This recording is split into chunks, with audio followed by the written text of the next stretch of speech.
வணக்கம் நண்பர்களே. இன்னும் ஒரு இனிய காலை பொழுதில் தீதும் என்ற நிகழ்ச்சியில் உங்களை சந்திப்பதில் மிக்க மகிழ்ச்சி அடைகிறேன். சினிமாவின் மீது மக்களுக்கு இருக்கக்கூடிய ஆர்வம், ஈடுபாடு, மோகம் எப்படி வேண்டுமானாலும் சொல்லலாம்.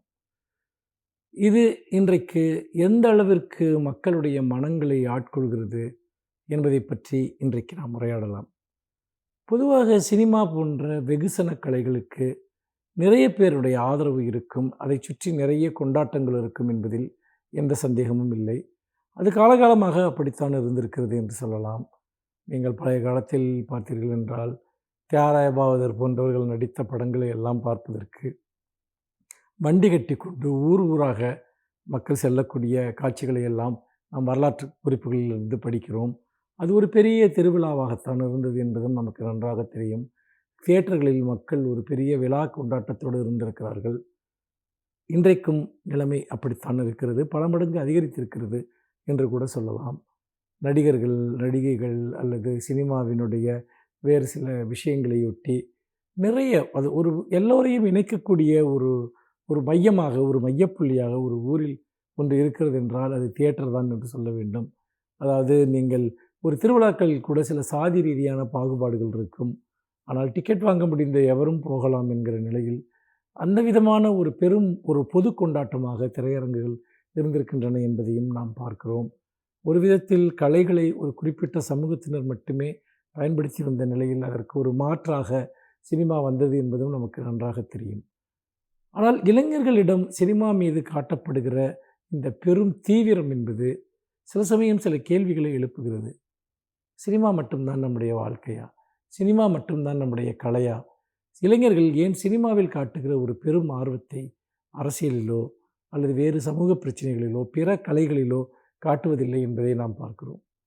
விளையாட்டில் கூட ஒரு குறிப்பிட்ட பகுதி இளைஞர்கள் தான் ஆர்வம் காட்டுகிறார்கள்.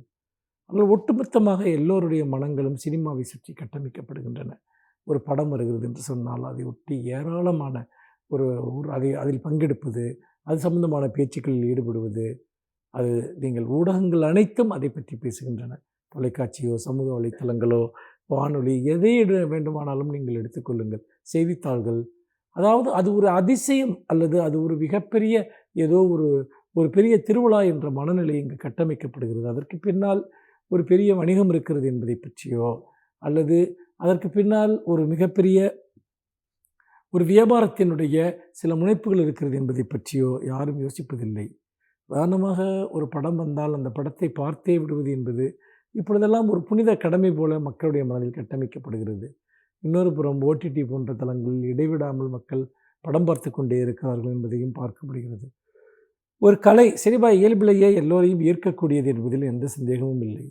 ஆனால் சினிமாவின் மீது மட்டும் நாம் காட்டுகிற ஒரு ஆர்வம் என்பது நம்முடைய பிற சிந்தனைகள் எதையுமே அதற்கு எந்த இடமும் இல்லாமல் ஆக்கிவிடுகிறது என்பதை தொடர்ந்து பார்க்க முடிகிறது. நிறைய நேரம் சினிமாவில் காட்டுகிற ஒரு ஈடுபாட்டின் சிறு பகுதி ஒரு நடிகரினுடைய அல்லது ஒரு நடிகையினுடைய வாழ்க்கையில் நடக்கக்கூடிய தகவல்களை எல்லாம் மிக துல்லியமாக தெரிந்து வைத்திருக்கக்கூடியவர்கள், இந்த நாட்டினுடைய தலைவிதியையே தீர்மானிக்கக்கூடிய பல பிரச்சனைகளை பற்றி ஒரு குறைந்தபட்சமான தகவலோ அறிவோ கூட இல்லாமல் இருக்கிறார்கள் என்பதை பார்க்கிற போது ஒரு பெரிய வேதனை தான் மிஞ்சுகிறது. இளைஞர்கள் சிந்திக்க வேண்டும், மக்கள் சிந்திக்க வேண்டும். ஒரு சினிமாவை மட்டும் வைத்துக்கொண்டு நம்முடைய வாழ்க்கையை நாம் நிறைவு செய்ய முடியாது. அது ஒரு பகுதியாக இருக்கிற வரை பிரச்சனை இல்லை. அதுவே வாழ்க்கையாகவும் அதுவே வாழ்க்கையினுடைய ஒரே கனவாகவும் இருப்பது என்பது நம்மை குறைவுபட்ட மனிதர்களாக மாற்றிவிடும் என்பதை மறந்து விடாதீர்கள். மீண்டும் இன்னும் ஒரு புதிய சிந்தனையோடு உங்களை சந்திக்கிறேன். நன்றி, வணக்கம்.